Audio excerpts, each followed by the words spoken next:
The radio at the lookout croaked like an old frog. It hissed and popped, and then through the static, a clipped voice rose. A man narrating a white figure climbing down a ladder somewhere far away.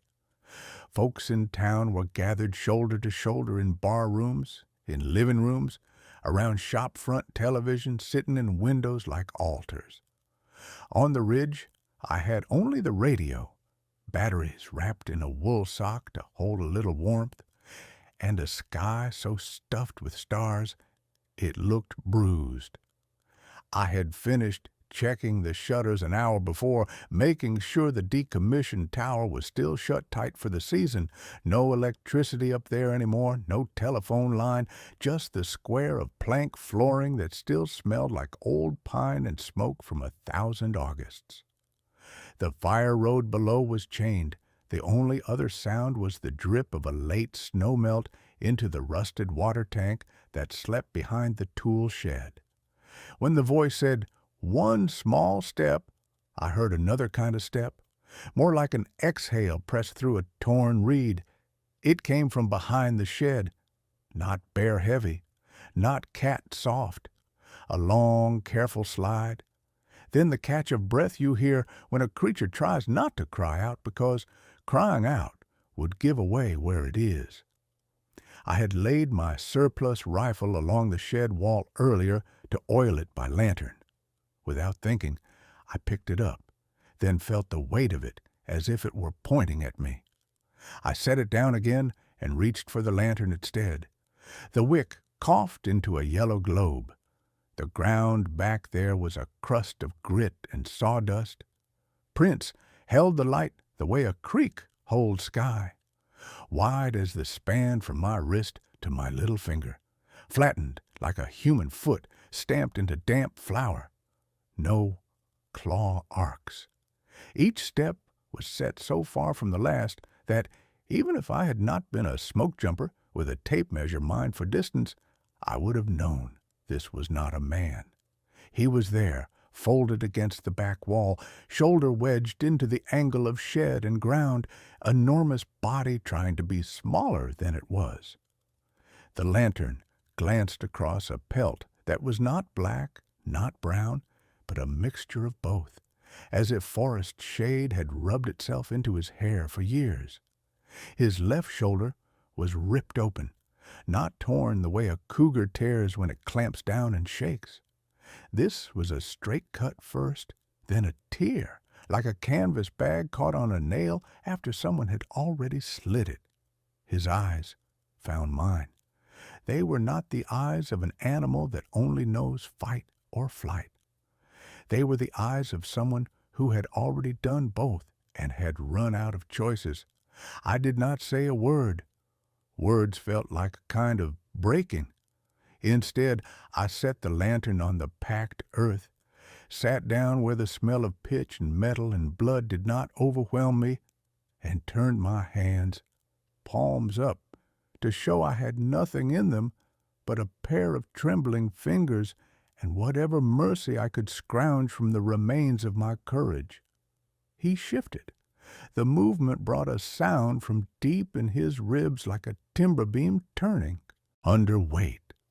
I unrolled my green canvas first aid kit, boiled creek water cooled in a coffee pot, a bottle of iodine that had outlived 3 seasons and might outlive me, gauze, a small pair of needle-nose pliers that had pulled splinters, porcupine quills, and once a sliver of glass from my own calf when I hit the wrong kind of brush on a bad drop last summer.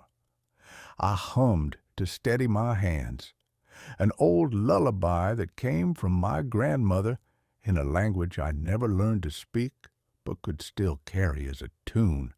It turned the air into something softer. I did not reach for him. I reached for the water first and poured it over my own hands. Then I set the cup down beside him. He watched it steam. He watched me. He did not pull away when I worked the fur back from the wound with fingertips, careful as if I were peeling wet bark. Under the fur, the skin was darker than I expected, slate where mine is pink, and puckered at the edges where the blood had dried. And there inside the gash, caught like a thorn in meat, was a sliver that did not belong. Not lead, not brass.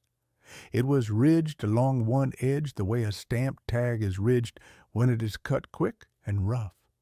The smell was wrong for gun oil, acrid, chemical. My lungs remembered it faster than my head did. Something from a fire once that had melted a tractor tire and turned river stones slick.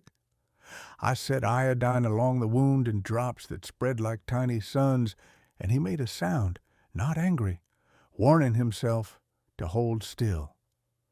His hand, longer than my forearm from wrist to elbow, tightened around the dirt. He could have shattered my ribs and walked away. He did not. He let me touch him. With the pliers I teased at the sliver. The pliers clicked against it, a high, bright sound that did not belong to rock or bone. The sliver moved. His whole body flinched. I stopped, breathed the lullaby again. Low. He turned his head and fixed me with those eyes, and I swear there was an ask in them, not a permission, a request that said, if you can take it out, and then get away from me, because I do not know what I am when the pain passes. It came free, smaller than my thumbnail, lighter than it should have been. The ridged edge caught the lantern light. For a second I thought I saw letters stamped into it, not fully, just the ghosts of letters like a word hammered in haste and at the wrong angle. I closed my hand around it without thinking and slid it into the pocket of my shirt, where my heart would knock against it until morning. The wound pulsed. I poured more clean water. He roared once, not the kind of roar that says, "Get out." It was the roar a man makes when the doctor digs into him, because there is no other way to live. Birds in the timber took the roar as gospel and quit their singing. The radio back at the lookout whispered that a footprint on the moon had been made. I wrapped his shoulder in gauze until it looked like a mountain wrapped in day-old snow, and then I pushed the bandages under his arm and around his back, and he let me. Food, I said to no one, because the sound of a voice can steady the person speaking as much as anyone listening. I stood, moved to my pack, and came back with a strip of beef jerky and a handful of huckleberries. I set them on the ground between us and backed up one step, then another. He watched the berries as if they could vanish, then the strip of meat. He did not reach for them while I was close. When I took the third step, he extended his hand, palm down, and drew his fingers toward himself twice in a slow motion, not a come here, not a go away, more like an agreement that said, you, there, me, here. We will not press the line, and we will find out if the line can hold. He ate the berries first. He rolled them between finger and thumb the way a careful person rolls marbles to feel for cracks. Then he placed each one against his tongue like a ceremony. He sniffed the jerky. The meat stiffened in the cold, and he breathed on it, warming it with a breath that smelled of creek water and cedar pitch. He ate that too. When he was finished, he made a sound low in his throat, the same note he had held when the pain climbed him, but softer. I did not know if it meant gratitude or exhaustion. It felt like both. I showed him my palms again. I touched my chest once. He watched the gesture without blinking. Then he did something that changed my life in a way I did not have words for. He lifted his own palm, massive, battered, a map of scars that told more stories than any man could, and he tapped his chest. Then he reached down and pressed his hand to the ground. Palm, chest, earth, self, home.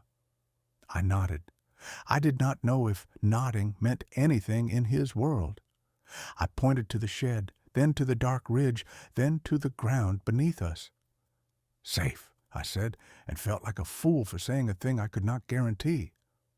"Safe," I said again, quieter, a promise to myself. We did not stay long after that. He shifted, gathering his legs under him the way a tired horse will when it decides to stand. It was like watching a hill rise.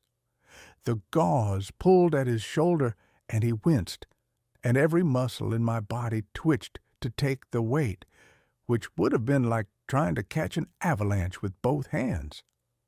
He steadied himself with the shed wall and leaned into the night like the dark would hold him up. It did.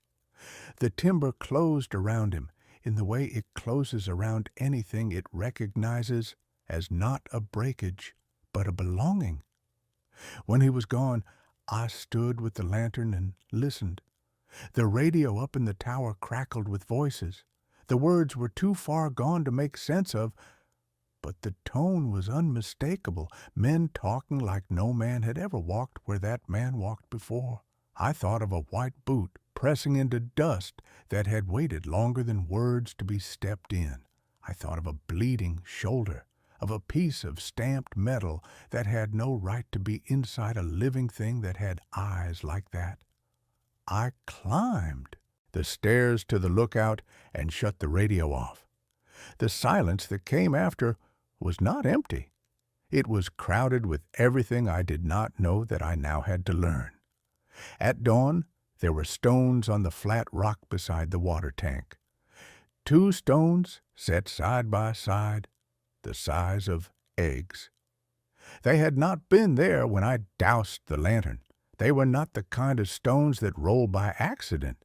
They were river stones, smooth, carried up from the creek, set with care in a line that said, "Here is a marker where there was none."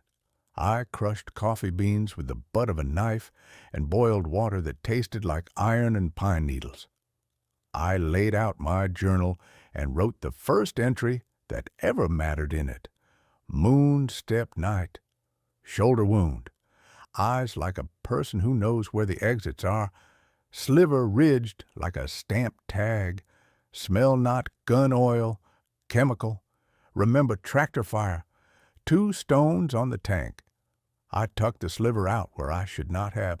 I should have put it in a jar, buried it, thrown it into the creek where the current could teach it humility. I slid it into the matchbox where I kept the last of my dry kitchen matches and listened to it click against the flint when I shook the box. It was too light for its size. It remembered heat.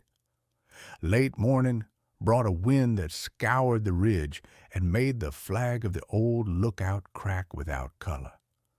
I walked down to the shed, to the patch of dirt where blood had darkened, then dried, and studied the prints again. The stride was longer than a long man's.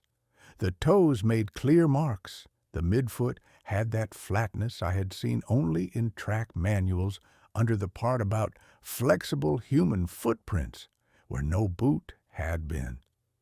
But this was heavier. The depth was wrong for any person. A jay scolded me for being exactly where I was. Then another. The sound followed the line of timber east, then fell off as if it had been swallowed by the slope. I followed a little way, not far, not foolish, just to see where the prints lightened and then went to nothing. There were other marks down by the creek that I did not understand. Long, narrow impressions as if something had been pressed lengthwise into the gravel and lifted, then pressed again. Regular, track along track. Not boot heel, not hoof. Like a tripod foot, except tripods do not walk away. The prints led 3 steps into the water and then vanished, because water is a kind of forgetting. I knelt, cupped water in my hands, and let it run over my knuckles until they ached from the cold, and I made a promise there that a man should never make unless he intends to keep it through fire, flood, and shame. I would not be the kind of human who pretends not to have seen what he has seen because the seeing complicates a life he thought he wanted. I would carry it. I would learn its weight. I would pay whatever it cost to make the carrying worth it. That night, the radio was quiet because I left it quiet. The sky was not. Clouds boiled up from Idaho and draped themselves across the range like wool. I sat under the shed eave with a plate of fish I had pulled from the creek and cooked on a skillet I could trust. I ate half. I left the other half on the flat rock by the tank and stepped back 3 paces the way we had done in the dark. I hummed the lullaby to the hymn of the clouds, and the clouds took it and hung it there.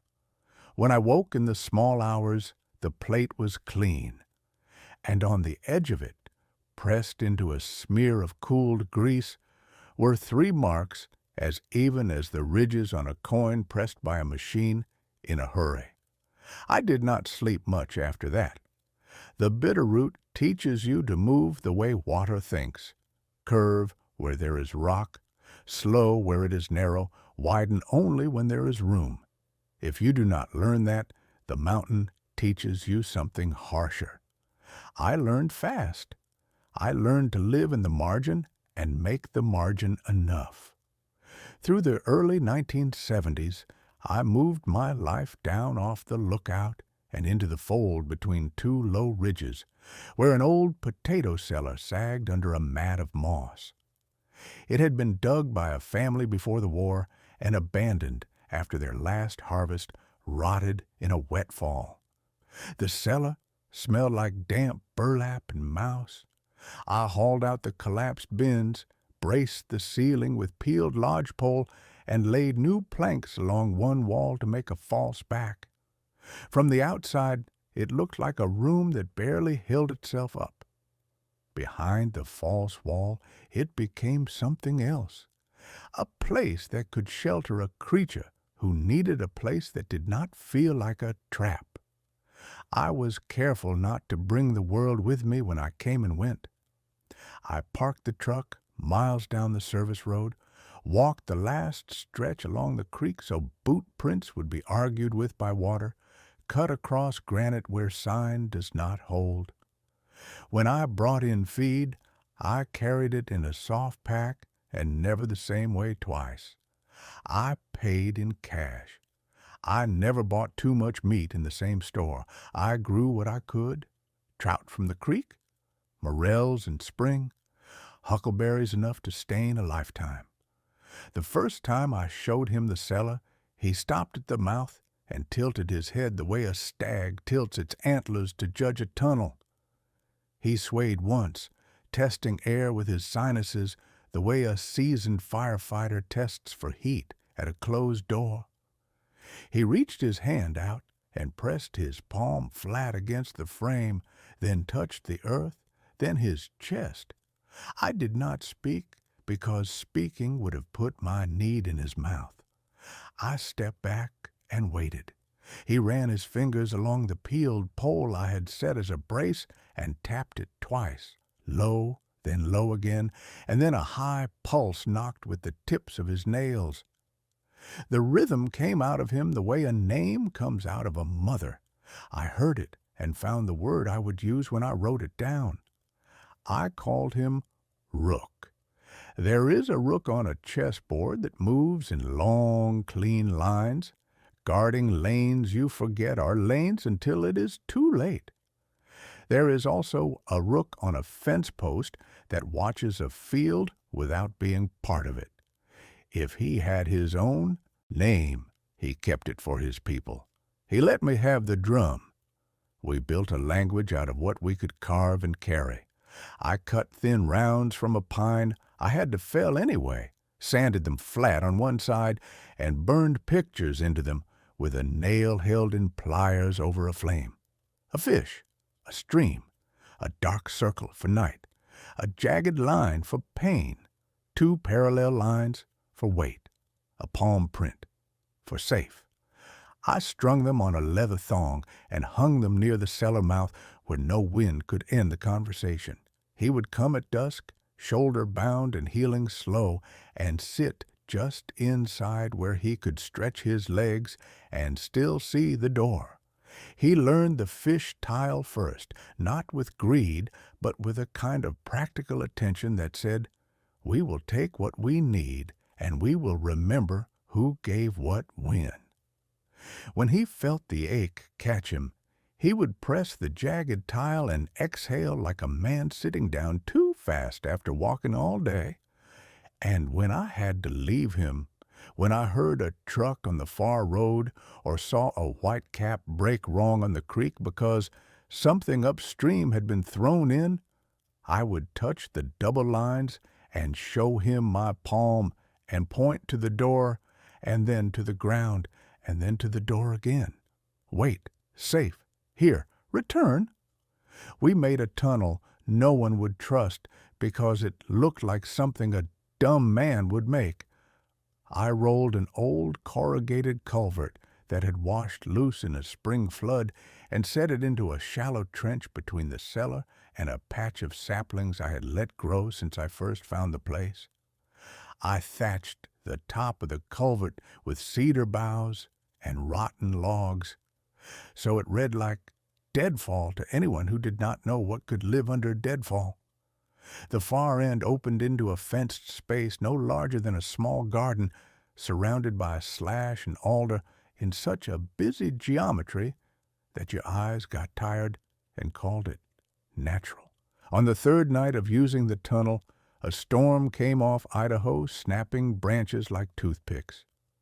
A ponderosa, sick in its core and ready to betray anything who believed in it, gave up and fell across the culvert. The roof crushed down in a bowl. I heard the break while I was cooking beans on a blackened skillet, and the sound took the bones out of my legs. I ran with the lantern held low to keep the wind from stealing the flame. The culvert mouth was bent into a grin a fox might make to show all its bad teeth. He was inside. I dropped to my stomach without thinking and wormed in shoulder first, lantern before me. The curve had narrowed to less than my chest width in the middle. The flame guttered, caught, kept. He lay on his side in that pipe with his face pressed to the ribs. His eyes were open. He had gone so still that the air did not tremble around him. I might have thought him dead, if not for the slow movement of the fur at his ribs. Outside, the storm pulled at the timber with a hand made just to pry. A trail crew had set camp a quarter-mile away to ride the weather on the lee. I could hear their talk in gusts, words ripped and thrown back at them. I touched my chest. He blinked. I tapped low, low, high on the culvert wall. He answered once. Then he did what I could not have asked of any creature. He went quieter. He set his breathing so far back in his body that a man with his ear to his chest would have had to decide if it was kindness or cruelty to listen. I crawled out and worked by feel and fool luck, levering the ponderosa's weight with a farm jack I had not used since the last time a truck sank its axle in mud and would not take yes for an answer. It took the calm between 3 gusts to free the pipe. When the last of the ribs sprang, he pushed out into the smell of rain as if out of a berth. We did not risk the enclosure the rest of that storm. He went long ways into the cellar and covered his own face with an arm the way I have seen tired men do when a headache wants to steal the last decent thing in them. The next morning, I found impressions by the creek that were not ours. They were not boot heel or horseshoe. They were long and narrow and exact. If you have ever used a survey tripod, the feet have caps that spread the weight. Set those caps into gravel and lift and move and set and move in a line, and you will leave a trail like that. Except these were not foot, foot, foot. in a triangle pattern. They were cap, cap, cap in a line longer than a tripod can walk. Whoever or whatever made those marks moved a box along the creek bed and took pains to make sure its weight never left the gravel where the prints would wash. At the bend there were flags, 3 cloths on thin poles set at the points of a triangle that would have made a school teacher proud. No colors on the flags, just gray, no stencils, no writing. I stood and looked at that triangle while the hair on my arms lifted. I walked into it and felt nothing but the breeze the creek makes when it runs fast. I took the center pole out of the gravel without breaking it and carried it away, and the next day when I came to look again, there was nothing left at the other 2 corners. No poles, no flags, not even holes where poles had been. That night, I set the matchbox on my table and dumped the sliver into my palm. I had cleaned it of blood and gauze threads until it looked like something you would find wrapped in brown paper from a shop that sells spare parts to men who do not say what machine they are working on. I held it under the hand lens I used to tell whether a beetle eating my fence was the kind you poisoned or the kind you pardoned.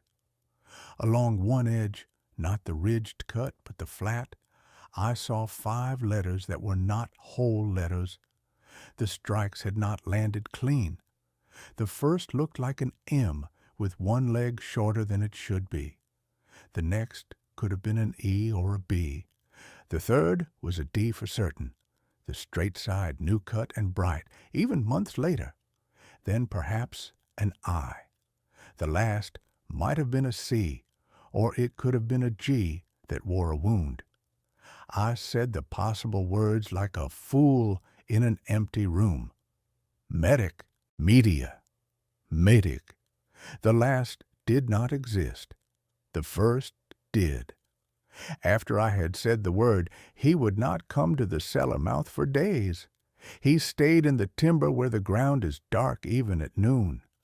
When he did return, he brought with him silence that had been sharpened on something that made a low hum you feel in bone.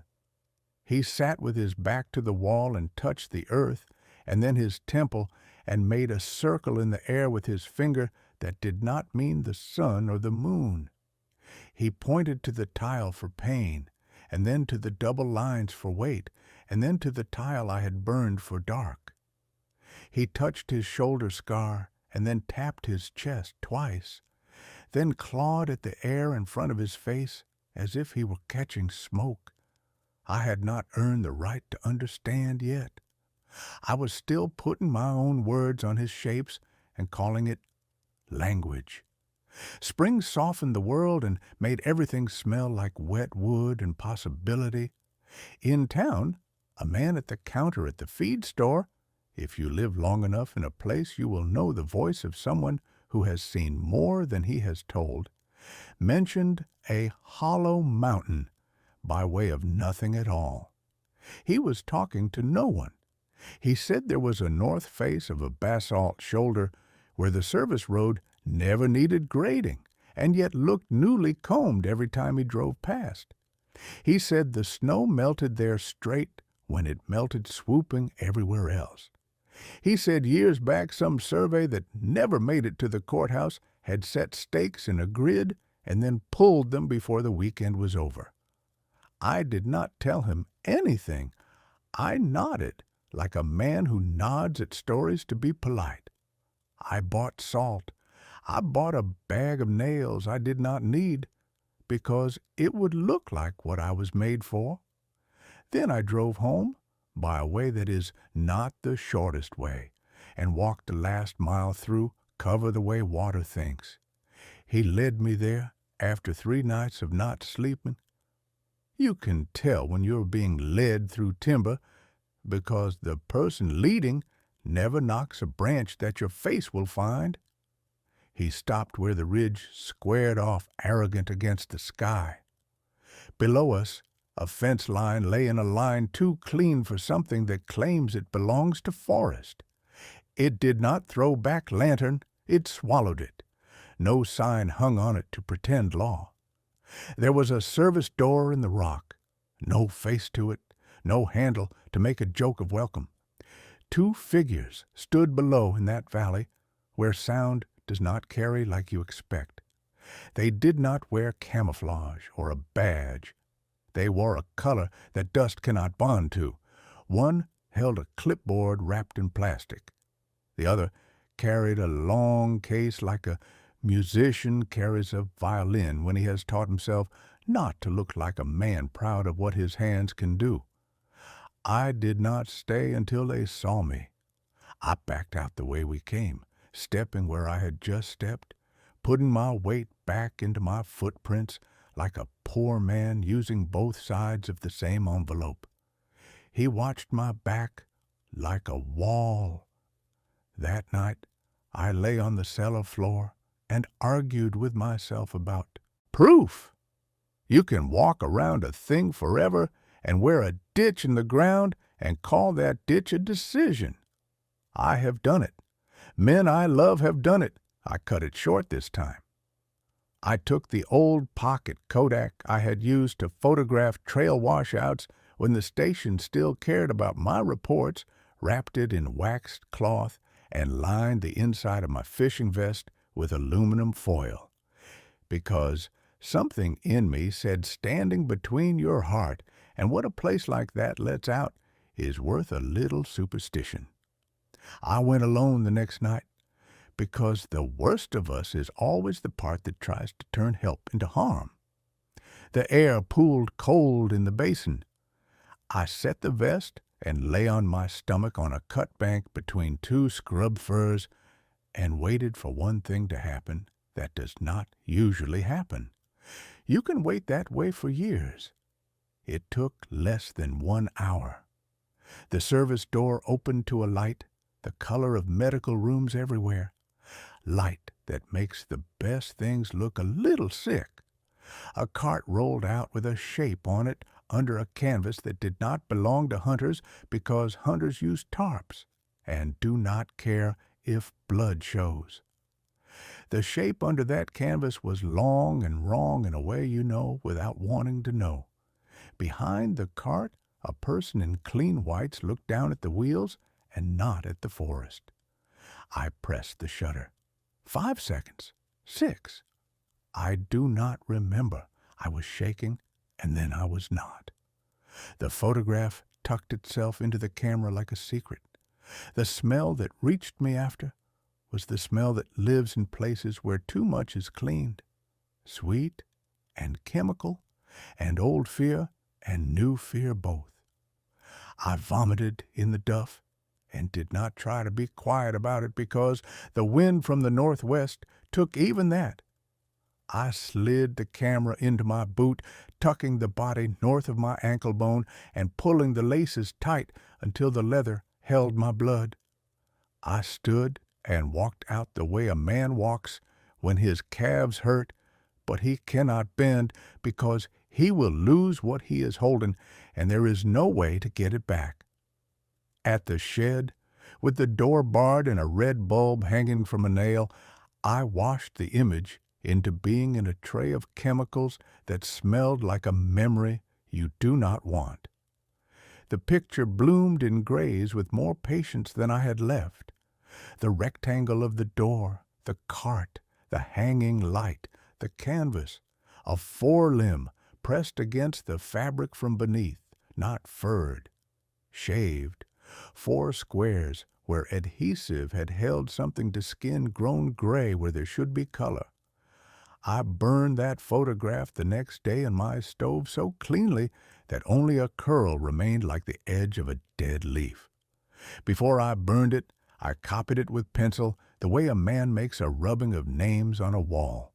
I wrote under it, forelimb shaved, pads placed in line, adhesive residue. Then I wrote the thing that made my hand shake, same size as the comb-like scars on Rook's shoulder if counted side to side. He was waiting at the cellar when I came with the ledger, a second notebook I had started that morning that was not a diary but a debt book. He pressed his fingertips to the ground and hummed low. He drew my hand to the place on his shoulder where fur never came back quite right. Under my palm the skin was a braid of little rectangles raised and hard like cooled wax. He showed me another place, lower ribs, where the same pattern lived. He touched the tile for dark. He made a slow motion over his face like a mask lowering. He fanned his fingers by his temple and circled them gently. Then he beat his hand twice against his chest and let both hands fall open at his sides as if a body had stopped answering itself. They had not studied him to understand him. They had used him to understand what happens when fear switches off a brain like a light. They had induced. They had measured. They had written it down in crisp graph lines somewhere inside a rock with a door with no name. I put my pen to paper and wrote everything I had seen, even if I did not know what it was yet. I dated it. I copied it into a second book. I took the second book and sealed it inside a coffee can under waxed cloth and buried it under a granite rock that had been left there by a glacier and does not move for any man who does not have more than a shovel to his name. After that, the world put on different colors. Trucks with no plates idled longer at turnouts. A helicopter sometimes traced the same oval for an hour as if it had a leash. In town, the man who told the truth too softly died with no obituary, and no one argued with that because an argument would have made his name matter. Papers on the bulletin board at the ranger station went up and came down too fast to have meant anything. We did not stop living just because we had learned another way to be frightened. There were strawberries in June and trout in July that all but leapt into the pan if you salted it right. He learned the tiles so well he would reorder them to say things I had not intended them to say. Fish, wait. Dark meant not food now. Food later, after the moon. He would lay a palm to my chest when I was too far inside my own head, and I would remember to breathe like a man and not like a rabbit. But more and more his silences had weight. He would sit and hold a small pebble between finger and thumb, a dull gray pebble that did not warm in his hand the way stone does. He would place it on my palm and then close my fingers around it and look away. It held the cold the way a battery holds charge. He had 3, one for each place I later learned the electrodes like to live. I thought about saying his name out loud then, the drum name, to remind him of what belongs to him.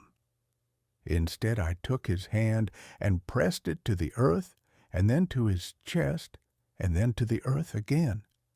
He kept his hand there longer than he needed to, as if the ground could climb back into him and brace him where the braces were lacking. By the time the 1980s showed up wearing their strange colors, the culvert was littered with windfall that had fallen right where I meant it to fall.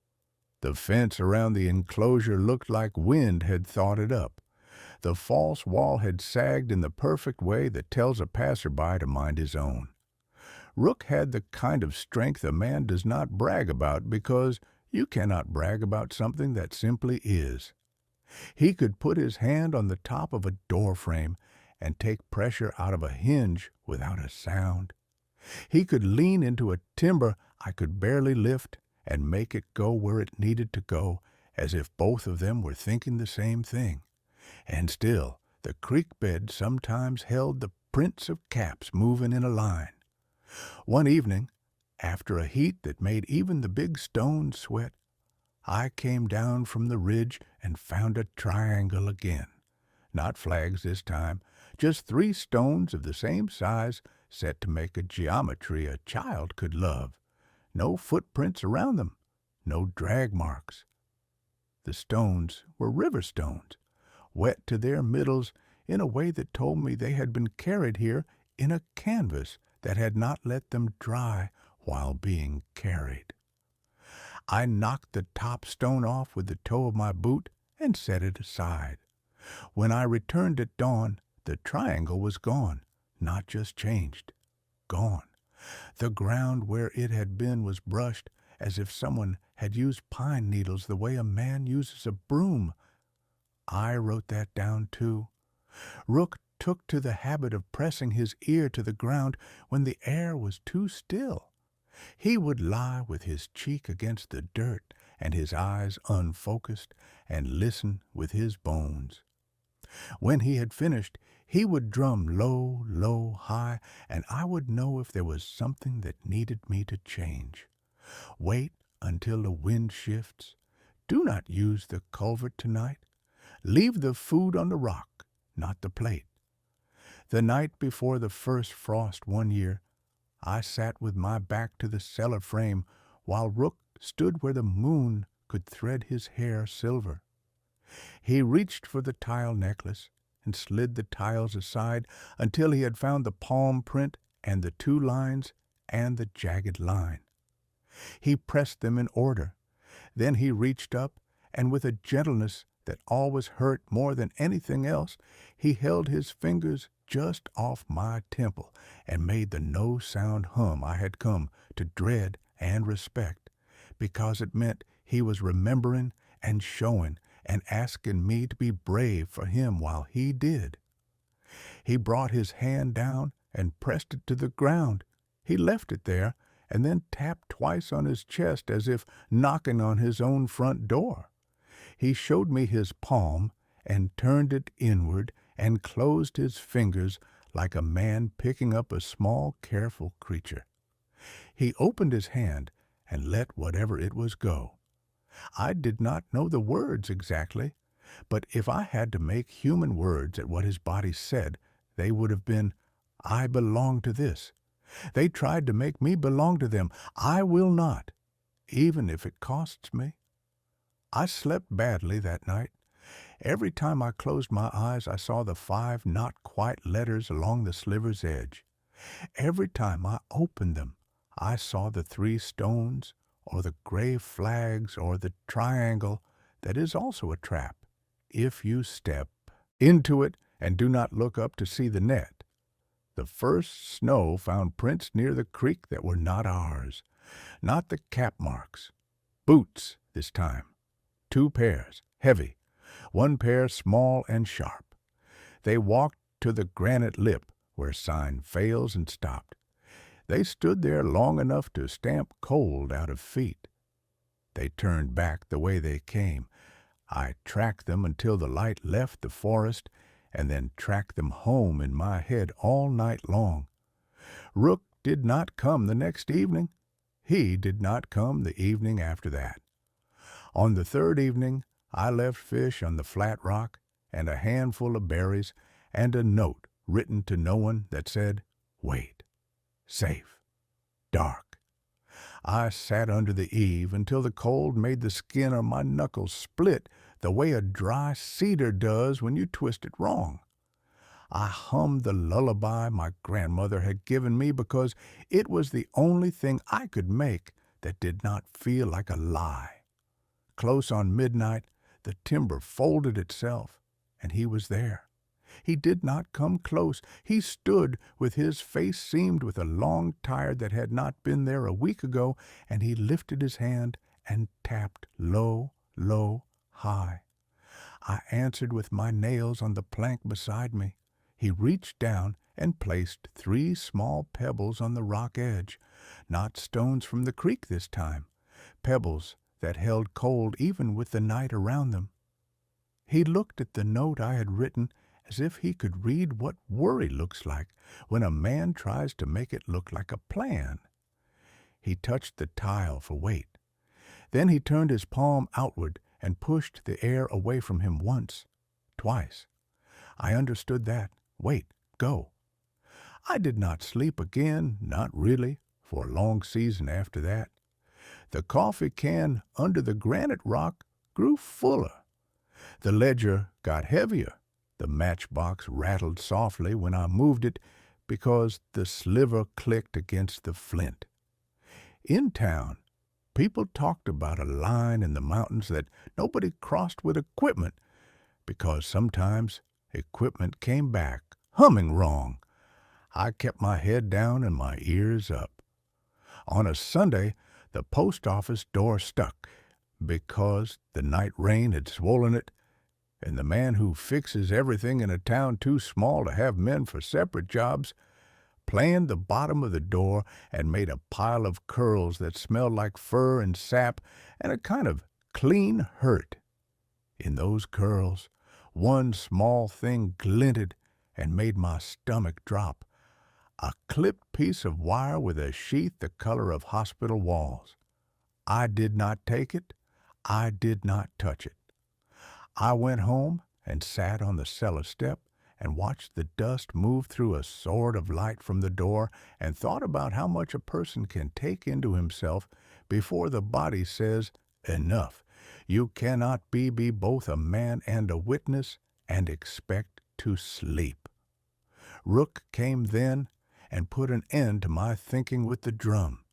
He touched my shoulder with the back of his hand, the way you touch a friend who has fallen asleep in the chair and you do not want to startle him awake. He sat and we did the thing we were best at by then, being near without making demands.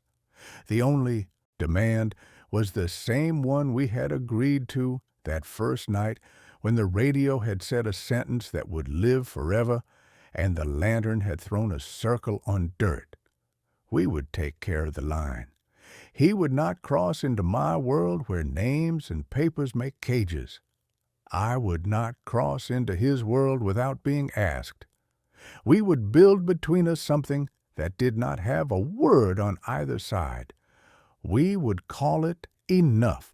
The next winter, coming down over the basalt shoulder where sound is cautious, I saw for the first time two figures in drab suits move across snow without leaving the kind of prints snow loves to hold. I lay flat until my ribs refused. When I stood, the only sign left was a square the size of a table where the snow had gone to a crust and would not take my foot. I wrote it down. I put the writing in the can. I tapped low, low, high. From the timber, very far off, the answer came back. Snow hushes a range, but it does not make it innocent. In winter, the bitterroot looks like a prayer someone folded and put in their pocket too many times. Creases and rub marks, edges softened by use. If you listen long enough, you can hear what the mountain remembers and what it refuses to repeat. He showed me the remembering in the only way he could bear, signs and silence. We did not have words for years, so we built an architecture of gestures sturdy enough to hold grief without cracking. He would sit cross-legged at the cellar mouth, the false wall behind us, smelling of cedar sap and damp earth, and he would move his hands like a teacher who trusts the student to arrive at the answer. He began with a line across the dirt, his finger pressed, knuckle deep, drawing a crescent. Then, with his other hand, he pushed small pine cones along that curve, spreading them like men spreading out through timber. He thinned his breath, the way prey breath thins when it must. He flattened his body and showed a human shape in pantomime, short, two-legged, carrying something long, hugged close. He pinched the air and tapped his own neck, then the meat of his shoulder, then the soft above the ribs. Not bullets. He mimed the weight and let his head loll. Darts, the kind that make a body's own blood feel far away. He showed the net by laying my fence wire in his lap and lifting it in a single shudder that made the hair on my arms stand. Then he took the nail I used to burn pictures and held it with 2 fingers as if it were a thorn he was too tired to pull. He touched the tile for pain and did not look at me, because some parts of being a person are private, even when you are trying to explain your life to someone who would bleed for you. The next night he mimed waking in a light that had no color the forest recognizes. He cupped his hands and held them like a man holds water that he knows he should drink. And then he turned his hands and let the water go. He made a cabinet with his forearms, thumping a steady beat. He showed a mask descending toward his face.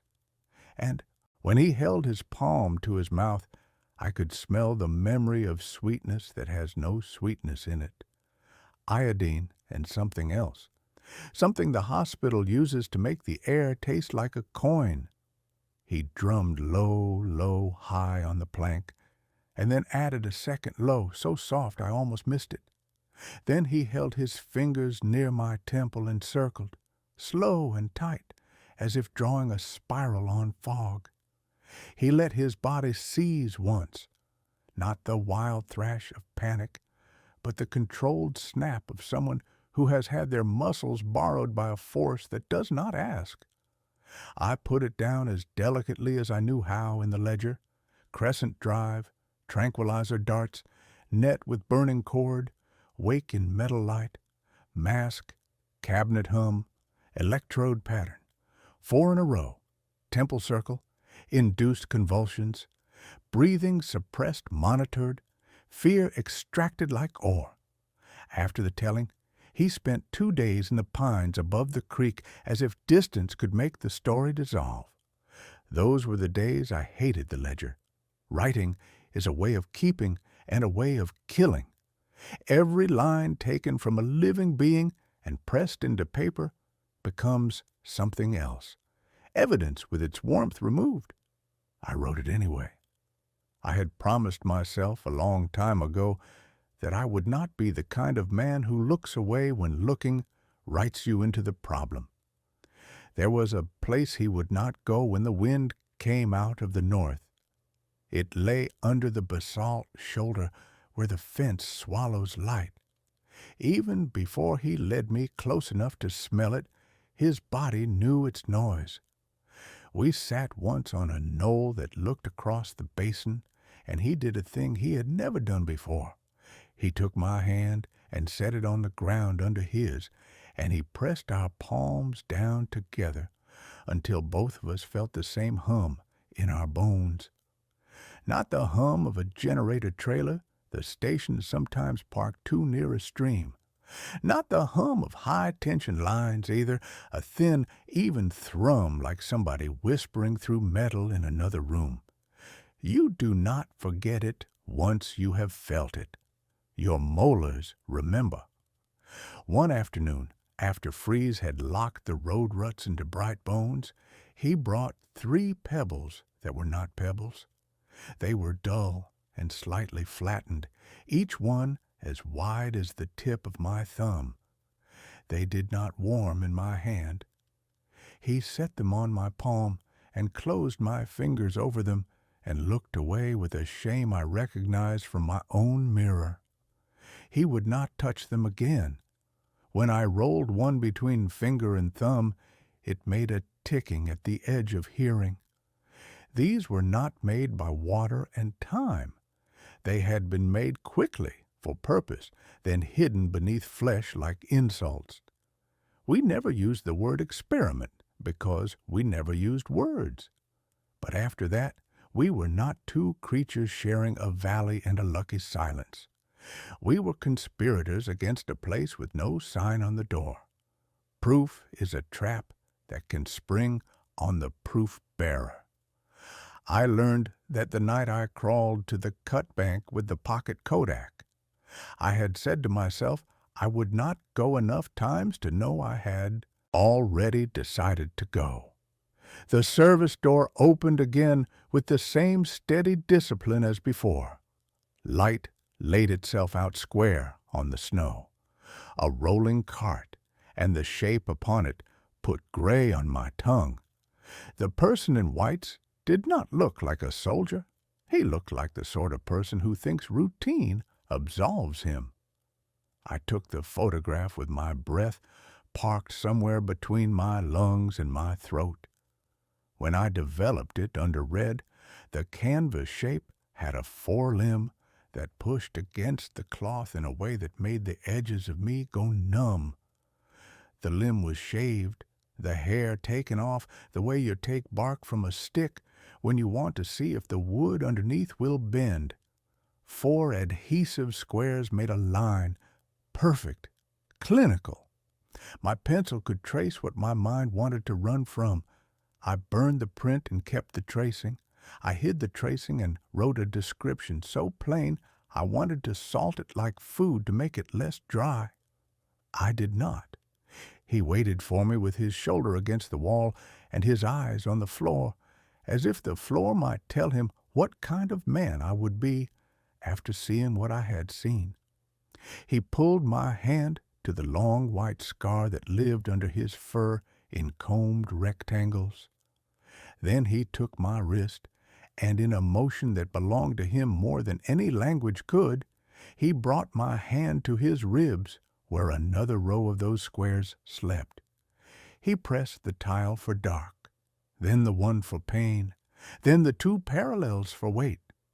Finally, he put his hand over his heart and drummed low, low, high. Either we would hold or we would break. I did my part the small way I could. I sealed the tracing and a copy of the ledger pages in wax and slid them into the coffee can under the granite. I wrapped the sliver with the 5 not quite letters in oiled cloth and tucked it at the bottom. I buried what could bury me if found. In the spring, a man at the hardware counter let slip something that was not for telling.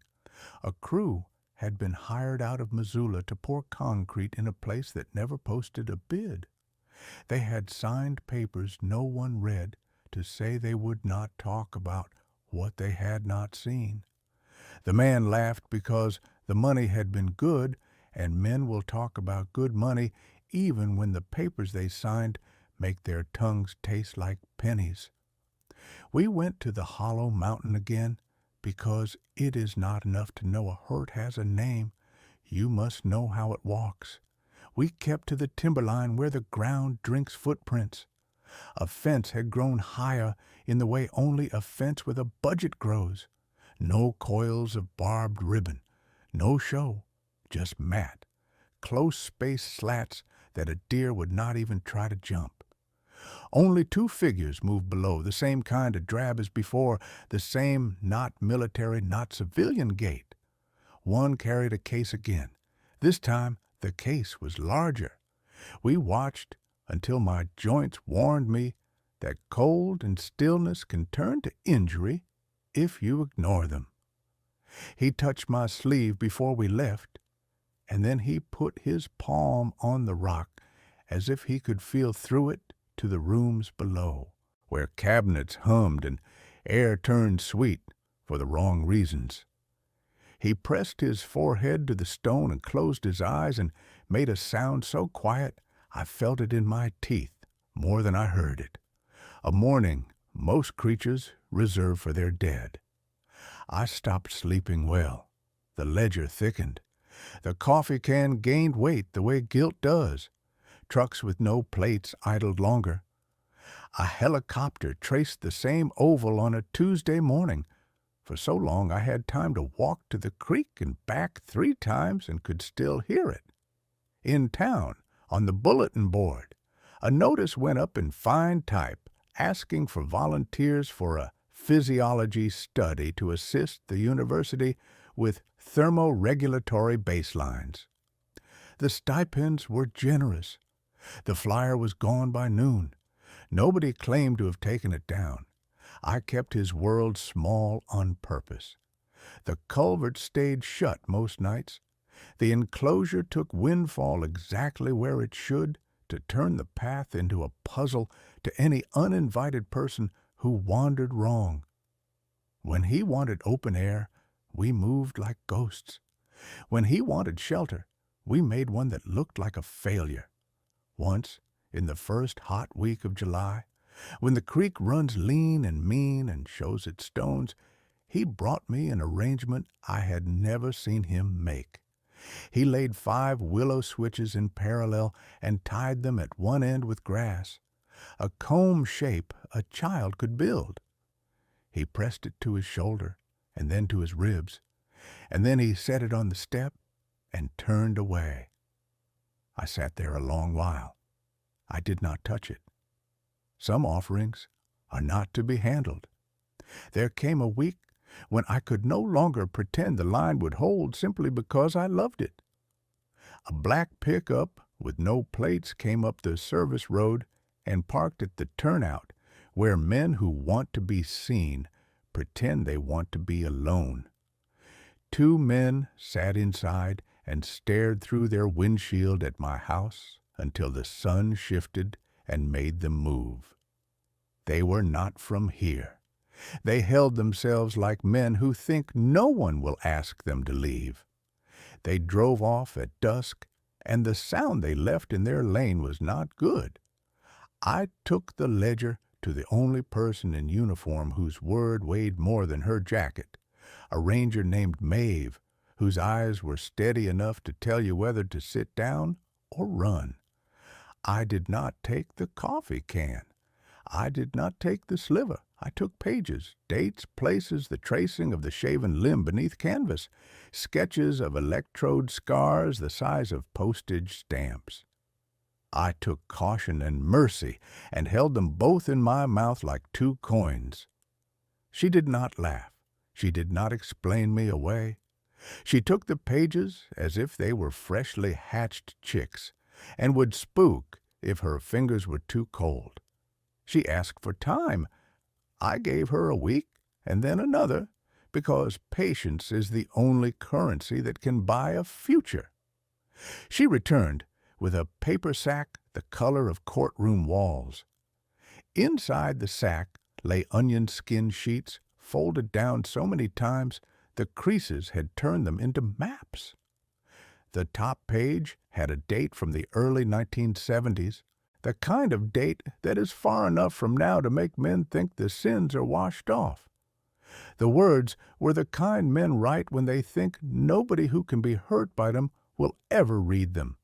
Non-human hominid assets, thermal acclimation thresholds, behavioral induction via infrasound, and a grid of numbers that made my head hurt because the math had been done cleanly. Coordinates had been clipped from the bottom clean as a barber's work. Maeve had the rest. The clipped corner still showed 3 numbers I knew as well as my own name. They placed the paper under the basalt shoulder we had watched. It never went through our office, Maeve said. It never went through any office I can see. It went through a place that doesn't need doors. Is it still? I could not finish the sentence because finishing it meant I would have to speak about a present tense that had been hurting the past my whole life. I do not know, she said, but if it is, they will not want a record to surface. Rook stood behind me while I read. He did not come close. He watched my hands. When I placed the onion skin down on the table, he stepped forward and touched the paper with the back of one knuckle, the way you test a stove you think might still be hot. He brought his hand to his chest and tapped once and then twice, and then made a fist and opened it, a flower that had been told to bloom in winter. We dismantled our life in one night, because sometimes the only way to honor a place is to make it look like it never cared for you. I knocked the culvert so the top ribs splayed like a broken jaw. We scattered cedar boughs into patterns that told any tracker with a badge or a bounty that Wind had done it and not a mind. The false wall we let sag into the kind of ruin that makes even a curious man turn away. The tiles I took and strung around my own neck under my shirt so that when I moved, our words tapped my chest like a hand. He led me to the notch where the Bitterroot turns and looks into Idaho like a tired old friend. The route up was a series of handholds hammered by weather, a ladder only a creature built like a story could climb.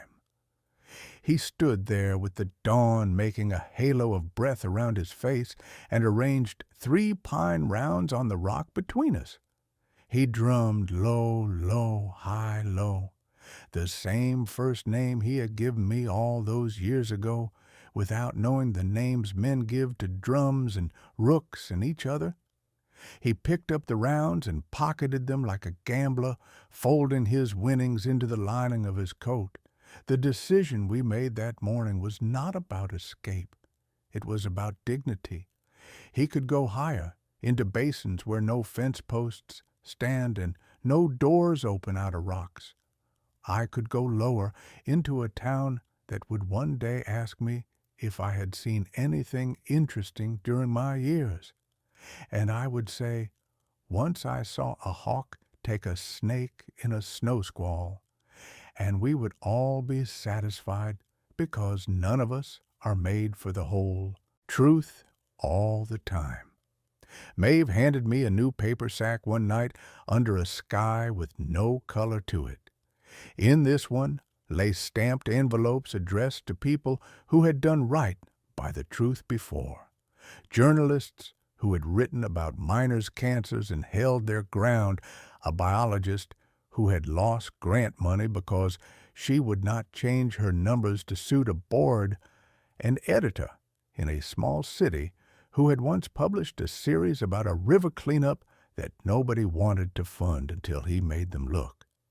Inside each envelope was a copy of the ledger pages, the tracing, the onion skin memo, sketches of scars that matched probes and pads, and a letter written by my hand that said only, "I cannot give you a body because I refuse to take one. I can give you a pattern. Make of it what a decent person would. We did not blow it like a trumpet. We laid it out like seed. If it took, it took. If it did not, the earth would hold it until it found water." Maeve drove to a town that did not know her truck and posted the envelopes one at a time by hand while I sat with the tiles clacking soft against my ribs and watched the tree line the way a man watches a sleeping child, half in love, half in fear. The first stories that returned were careful. They asked questions without accusing. They printed numbers without swearing to the coordinates. They used words like alleged and possible and pattern. Then a letter to the editor appeared 3 states away, written by a man who had retired early from a federal job he could not name. He wrote about temperature rooms and threshold tests, and used a phrase that dropped a cold down my back: behavioral triggers using infrasound. He did not say where. He did not sign his full name. He did not need to. Denials came from men who get paid to make denials sound like fatherly advice. A map floated on a news segment with circles drawn around parts of the West a producer thought looked foreboding. Hunters scoffed. Some cried hoax, the way a person cries witch to avoid a mirror. A professor in a good blazer said on the radio that if there were such beings, we would have bones.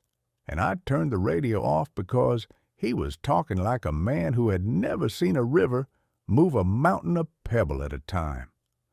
The packet did a stranger, kinder thing, too. Trail closures appeared around the basalt shoulder with the language nobody argued with. Seasonal raptor protection, unstable ground due to freeze-thaw, reasons that let everyone save face. A procurement request for obsolete diagnostic equipment slipped into a public database and then slipped out.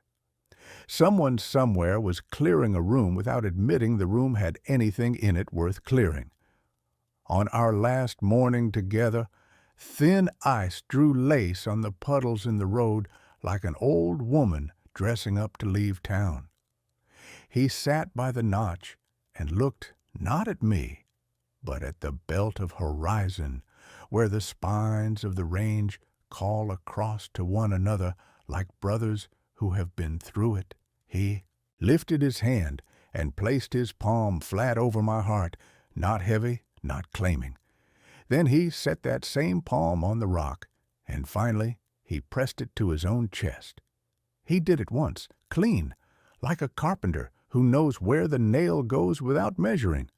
Family, home, self, keep them aligned. He stood and made himself into a silhouette no man forgets once he has seen it.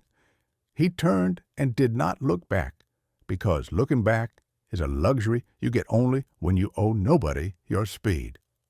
He moved into the angle of morning light and was gone the way a big animal can be gone if it wants to be.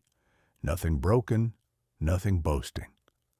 I sat there until the sun shook the frost loose, and then I walked down the long way, touching trees like a blind man learning a house he has lived in all his life. Back at the cellar, I took the tiles from my neck and laid them side by side on the step. My fingers hovered over the palm print and the two lines and the jagged line, and then drifted to the drum pattern and stopped. I did not need to press it. It pressed itself inside my ribs. After he left, the world did what it always does when it is asked to hold too much, argued, forgot, remembered in sideways ways. A technician's obituary ran in the Missoulian with the line, "Retired from federal service." No branch listed, no details that would give anyone teeth. A rumor moved down valley that a facility had been mothballed because of budget realignment. Trailheads near the basalt shoulder got new signs written in a hand I recognized as Maeve's. Plain, honest, no scare tactics, just the truth about ice and rockfall and things that break quietly. I stopped looking for him the way a young man looks for luck. I started seeing him the way an old man sees weather, felt, not chased. In late spring one year, after the packet had done whatever work it was ever going to do, I found an arrangement on my porch rail that the wind may have made or may have only finished. Willow catkins laden 4 beats, low, low, high, low. They rattled when I touched them and put a smile on my face that lasted until supper. If you ask me why I kept the sliver, with its 5 half letters and its weight that never felt right, I will tell you it is not for proof. Proof is for men who think the only way to make a thing real is to force everyone else to see it. I kept it because it is a question. We wrote our name in dust on the moon that summer with joy enough to light 1,000 nights.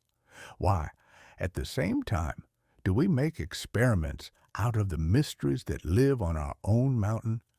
I did not have the answer in the 1970s. I do not have it now.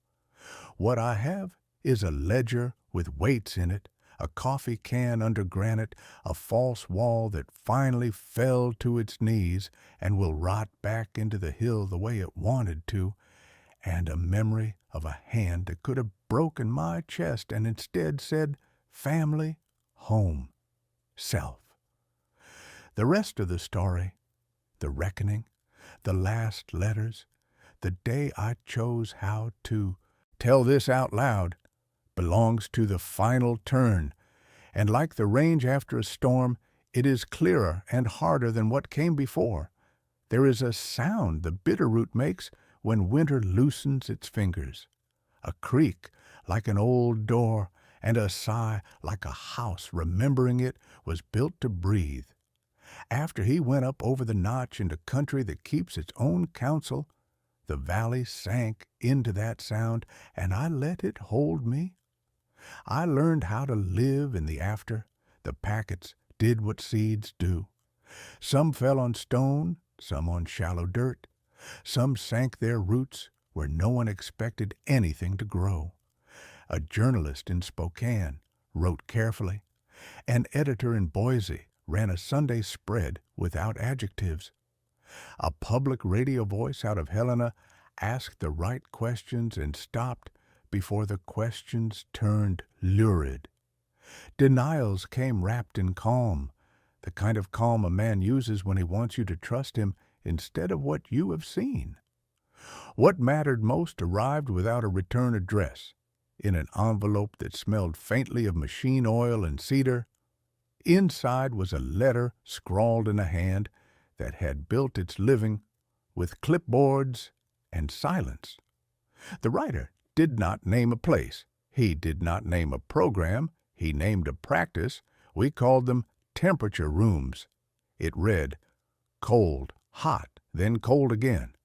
Not for comfort, for thresholds we charted when hands shook, when the eyes darted, when the jaw clenched. We used tones below hearing to produce panic, then administered agents to suppress the response. The charts looked clean, the bodies did not.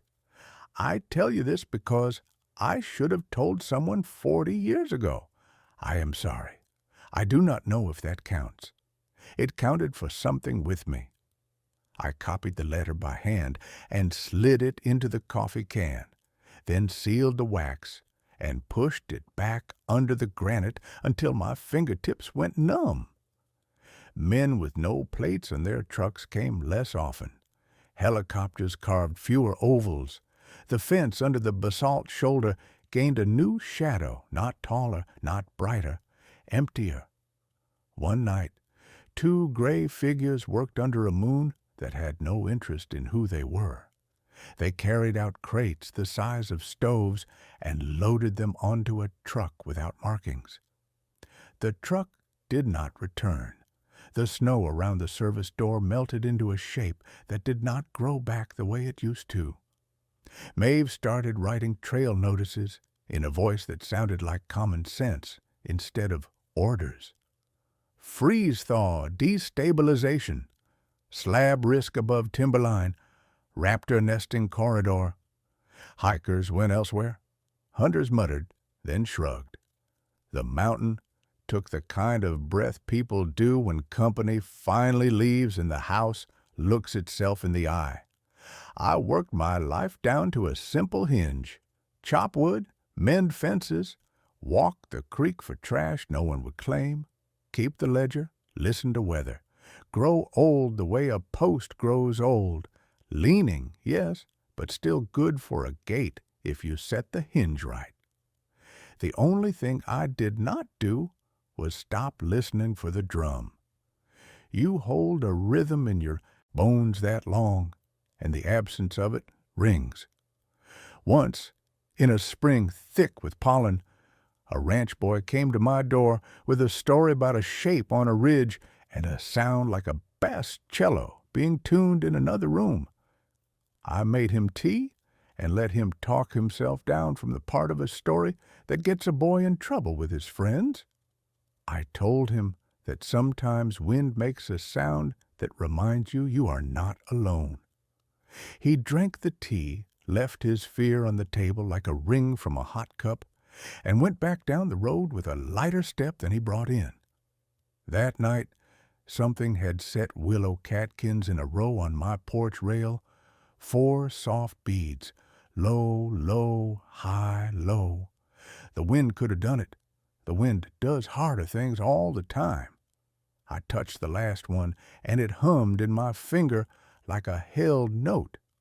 I do not pretend I was noble. There were days the ledger condemned me because keeping a secret can look like protecting someone and can also look like protecting yourself from the ruin that comes with breaking it.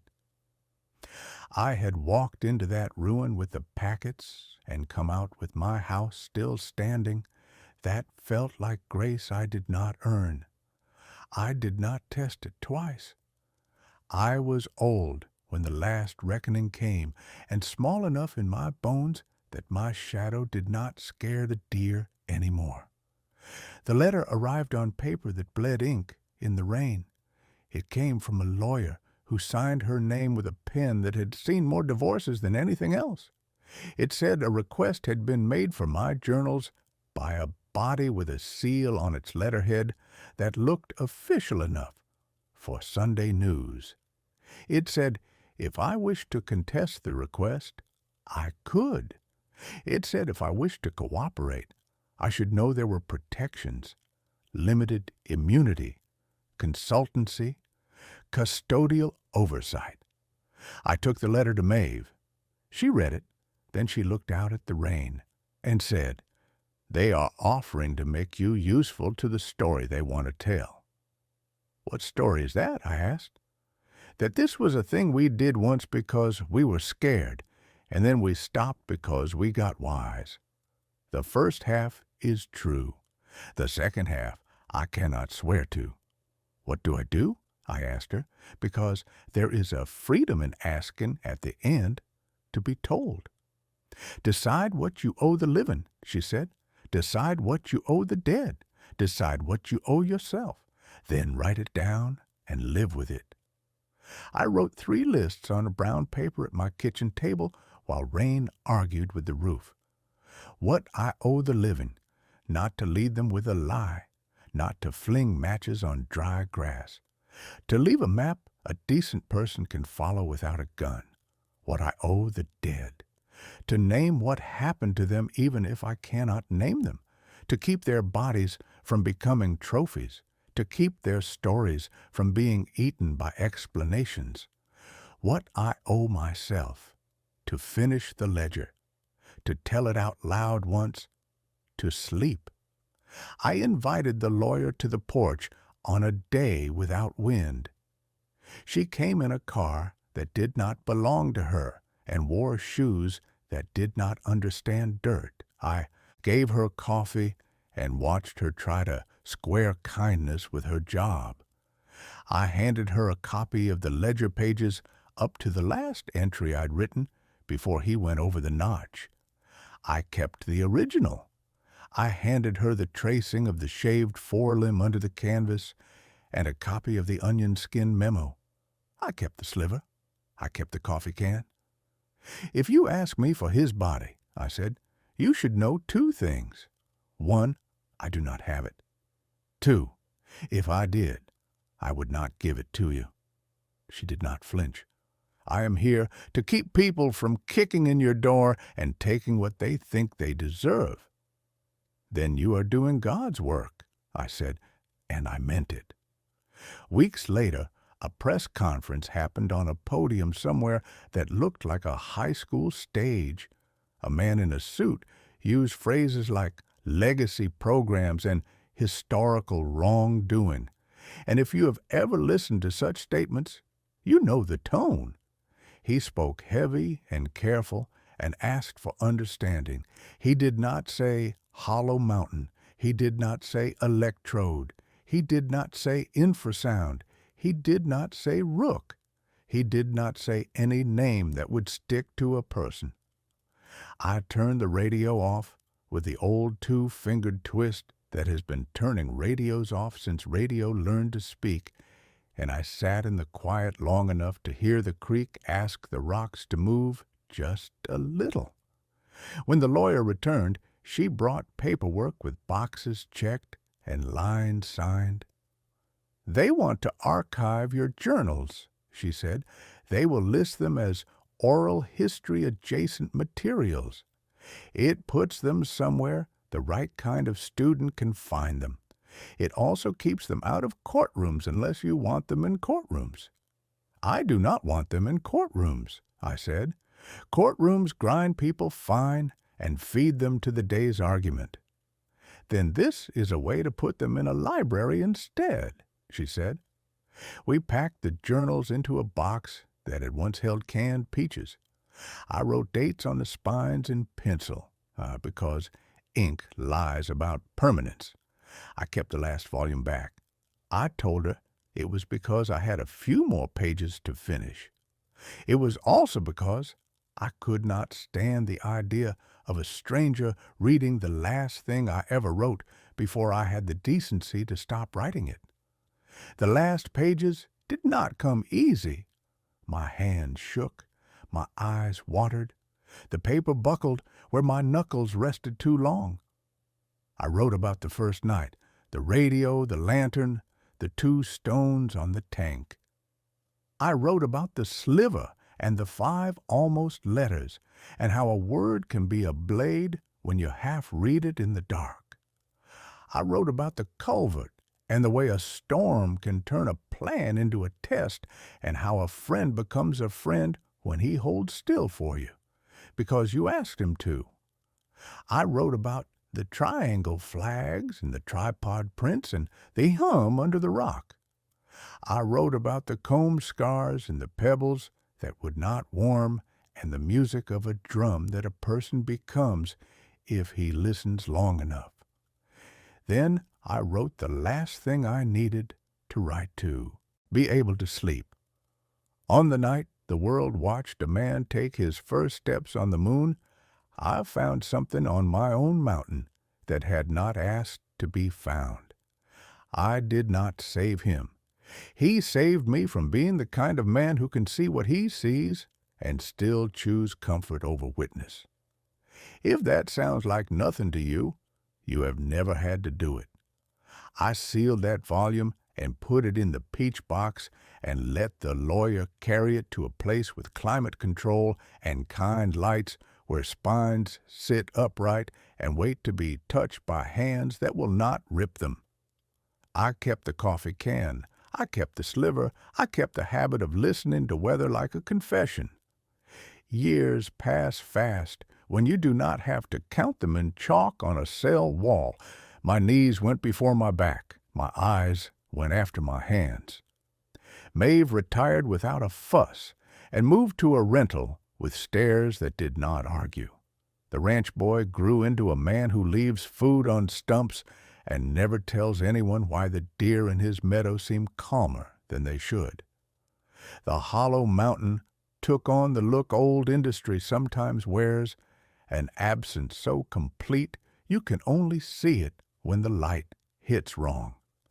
One afternoon, a package arrived, wrapped in brown paper and twine that made my fingers remember the way they used to tie things.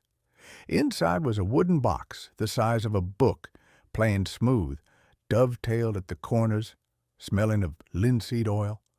No note, no maker's mark. Just a lid that lifted with that small resistance well-fit wood gives you. Inside, on felt the color of a midnight creek, lay 3 pine rounds that had been cut and sanded and drilled for a cord. They had no runes burned into them, no words. When I picked them up and struck them with my fingernail in order, low, low, high, low, the sound they made was not wood. It was the exact pitch of a rib humming when you lean your ear to the earth and the earth answers. You can make a prayer out of a pattern. I did. I tapped those rounds morning and night like a man knocking on his own door to remind himself he lives there. Some days the wind answered, some days it did not. On the best days, I did not need an answer.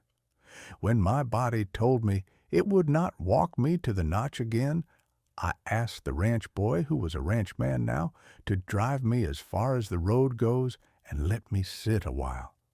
We carried a chair with a back that did not argue and set it on a fold of ground that faces the country he went into.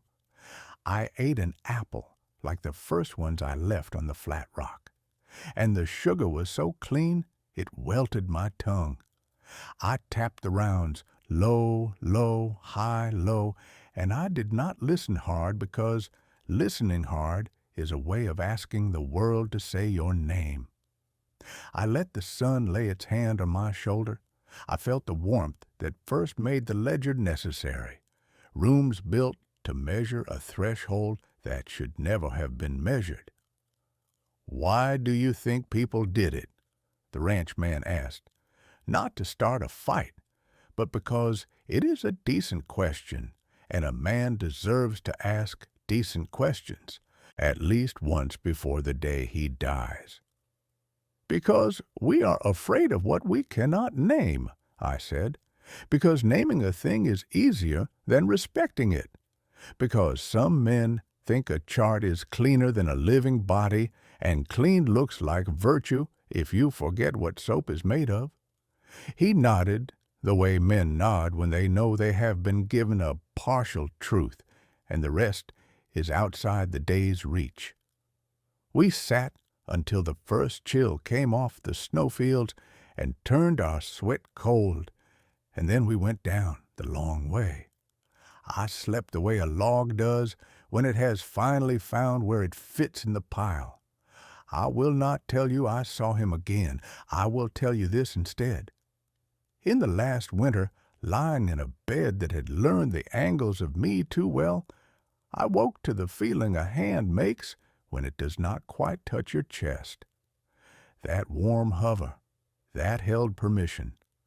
I heard the drum, low, low, high, low, played so soft the window pane did the answering for me. I pressed my palm to my heart, then to the mattress, then to my chest again. I did it once, clean, like a man who knows where to set the nail without measuring. The next morning, the ranchman found me with the ledger shut, the pen capped, the stove cold, and the coffee can on the table like a visitor waiting to be asked in. He did what I had asked him to do years before, because you should ask your friends for the impossible while you are still alive. He took the can to Maeve. She opened it with a knife that had cut rope and bread and baling twine and never chosen between them. She read the last pages under a lamp that made the room look like a stage. She did not cry because she had spent her tears on other things, but she put her hand over the words in a way that made the words feel less alone. The lawyer sent a note to the library with one sentence in it: "One more volume coming by request of the author upon his death." They wrote back with a letter that thanked me for the trust in a hand that looked like someone who alphabetizes even their spices. They found a shelf for it and wrote my name on a cardstock square and slipped it into the little pocket librarians use to make sure nothing gets entirely lost. If you go there, if you sit in that quiet and pull a book from a shelf that still smells faintly of peaches, you will find my handwriting is not beautiful. You will find my facts are not as tidy as men in suits like. You will find places where the pen lifts and a line wanders, because memory is a creek and not a canal. You will find drawings that look like the work of a child who loved to get the shapes right even when the shadows went wrong. You will find the drum written in the margins when the words were not enough. If you ask me what I want from you after all this, it is small. Walk into the woods like you are borrowing it. Leave as if you mean to return it better than you got it. When you meet a mystery, do not build a room around it to find out how cold it can get before it breaks. Sit with it until the part of you that thinks it needs a chart calms down. Then stand up, go home, and tell someone something true without drawing blood to get there. On the night the world watched a man step onto the moon, I met a person in fur who pressed his palm to earth and taught me how to count. Not numbers. We had those already. He taught me how to count what matters: family, home, self. Keep them aligned. Everything else is weather.